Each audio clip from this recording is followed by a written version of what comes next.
On November 30th of 2021, I made a video about a meme coin called Saitama, and I basically told the entire world that it was a scam and that you should get out.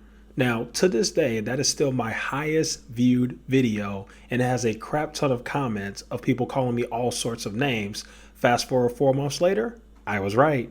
Saitama turned out to be a scam.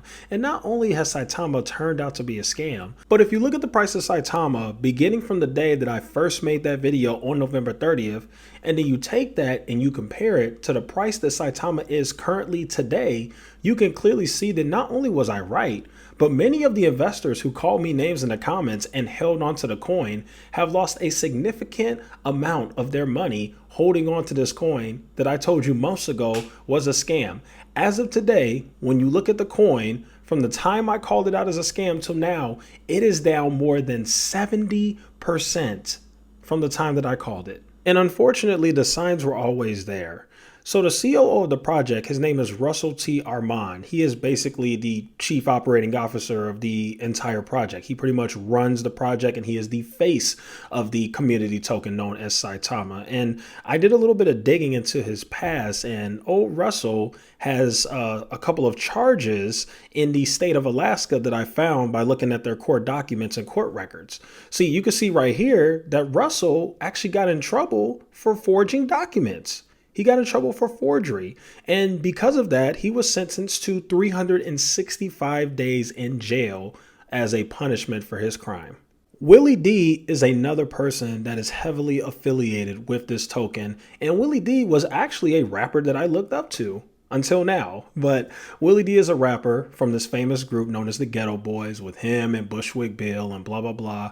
But old Willie D actually has some criminal background himself. He was actually charged with wire fraud back in the day, and he actually went to prison for that too. So now you've got two guys heavily affiliated with this project that have criminal records. Now, this would never fly in the stock community. But this is crypto, not the stock market. And unfortunately, in the crypto market, nobody really does any research. And that's why there are so many scams in crypto, and people continuously get tricked, bamboozled, rug pulled, and led astray. And it is very unfortunate. Now I'd like to break down a little bit of the timeline regarding Saitama Inu. So the first red flag I saw was when they had this gigantic event in Las Vegas, I believe. And they were supposedly supposed to launch an app or a product. And they were teasing it for a while.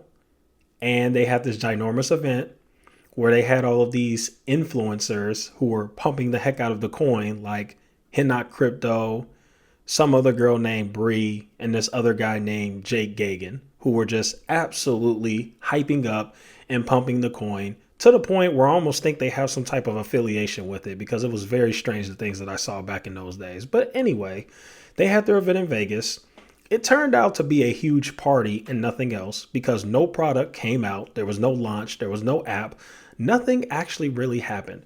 Fast forward a few months later, they finally come out with an app. That app that they were supposed to launch back in Vegas came to be known as Cytomask. Now, when Cytomask came out, it was very interesting what happened during the launch. The app didn't work. So then they spent months, no, I'm sorry, not months. They spent weeks and weeks and weeks. It might have been months, but they spent a long time after the official launch of the app trying to get the app to work. So it went back and forth from the app works now, and then the community saying, no, it doesn't, to them coming out another week later and saying, okay, try it again, it works now. And then everybody else coming and saying, no, it doesn't.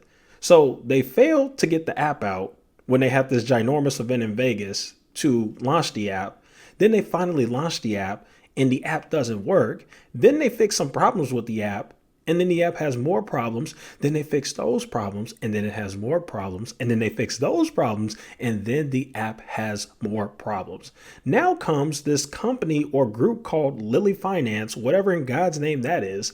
They supposedly had some type of investment opportunity or partnership with Lily Finance. Another thing that I feel was an absolute scam. And oh, guess what happened? That partnership ended up dissolving.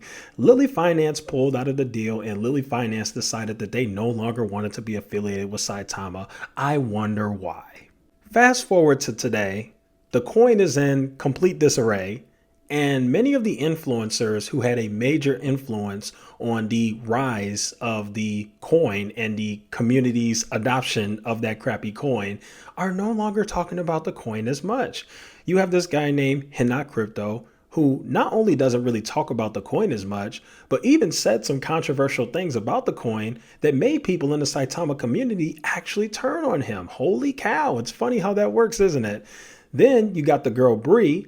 She doesn't really talk about it anymore. And then Jake Gagan doesn't really talk about it anymore either. However, all of them still have their huge followings that they built by pumping this crappy meme coin that somehow caught on fire and got a bunch of newbie investors to invest in it. Now, this is a very sad and unfortunate story. This is not really meant to be a I told you so story. This is really meant to be a I wish you guys would stop falling for these scams and please be more mindful next time. But here's where it gets even better. Saitama still has a strong community.